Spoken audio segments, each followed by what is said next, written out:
Kiedy mówimy o flircie, zazdrości, a nawet zdradzie, to czego dotykamy?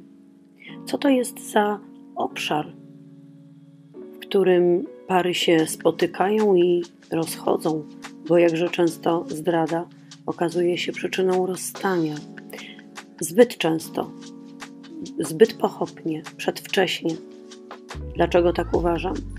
Dlatego, że widziałam wielokrotnie, miałam zaszczyt uczestniczyć w ponownym spotkaniu na innym poziomie pary, która zobaczyła i zrozumiała dzięki takiemu traumatycznemu i bolesnemu niewątpliwie, ale też przemieniającemu, otwierającemu oczy wydarzeniu, jak zdrada, że coś przegapiali, że wcześniej czegoś nie widzieli i że bardzo im na sobie zależy. Kim jest ta trzecia osoba? Czym jest wplątywanie osób trzecich do związku dwojga? To nie tak, że mamy liberalny świat i że konstrukt taki jak para to przeszłość, przeżytek, coś, co się nie sprawdziło. Nikt nie mówi, że jest łatwo stworzyć udaną relację, ale też nikomu dotąd nie udało się popatrzeć sobie w trójkę w oczy w trójkącie albo w czworokącie. Wyobraźcie to sobie. Uważam, że właśnie dlatego, że na tej ziemi z jakiegoś powodu wszystko jest dwójkowe. Mamy dwoje oczu, dwie ręce, dwie nogi i z dwojga istot pochodzi nowe życie. Właśnie dlatego system dwójkowy jest tym, który najlepiej się sprawdza. Po co więc wciągane są te trzecie osoby? W jakim celu? Przyczyn może być kilka. Należy zadać sobie pytanie, czy to, że rozglądam się na boki, jest tylko we mnie, czy też może jest to sprowokowane sytuacją, albo to, czy fakt, że widzę partnera, jak flirtuje z innymi kobietami, czy jestem do tego stymulowana, aby to widzieć, czy jestem prowokowana, czy to jest rozegrane pode mnie, czy też mimo mnie, czy to się dzieje obok, czy to się dzieje w ukryciu. To zupełnie różne sytuacje, bo jeżeli partner rozgrywa pod ciebie albo ty pod partnera, to prawdopodobnie chcecie wzbudzić zazdrość, aby poczuć się ważną czy ważnym, aby dostać punkty ważności, punkty pewności w tej relacji. No bo jeśli wzbudzę w kimś furię zazdrości, to prawdopodobnie jestem ważna. Jest to dziecinna metoda, ale skuteczna. Inny powód to zdradzanie, czy flirt, czy podryw, ponieważ partner nie jest do dyspozycji. Co znaczy być do dyspozycji? To znaczy stanąć jako mężczyzna przy kobiecie lub odwrotnie, jako kobieta przy mężczyźnie. To znaczy mieć ojca za plecami, matkę za plecami. W systemowym ujęciu rodziny mówi się o tym, że mężczyzna bierze moc od ojca, kobieta bierze moc od matki.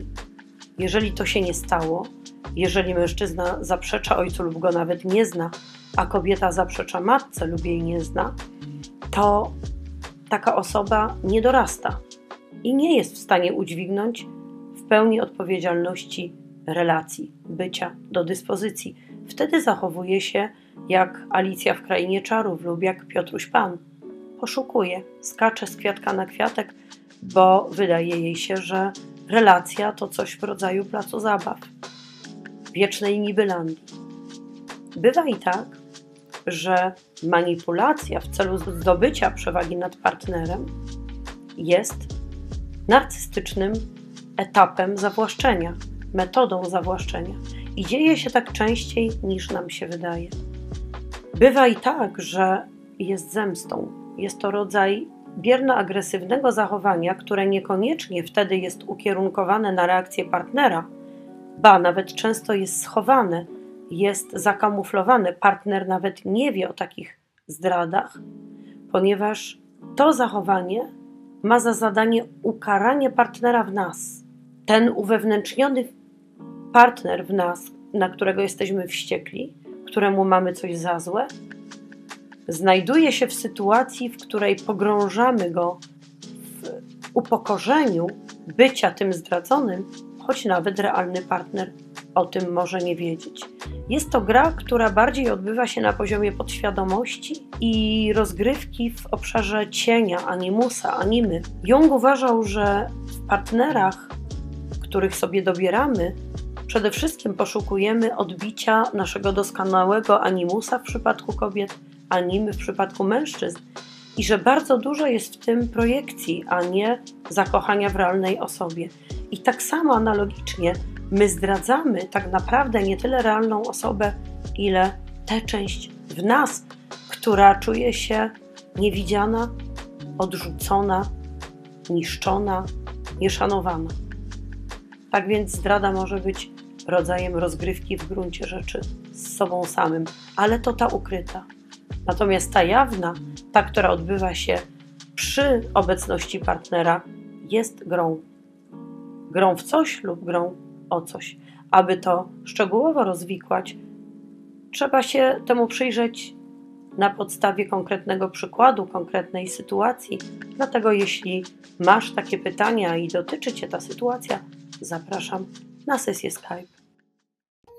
Mam nadzieję, że ten film Ci się podobał i że wniósł jakąś wartość w Twoje życie.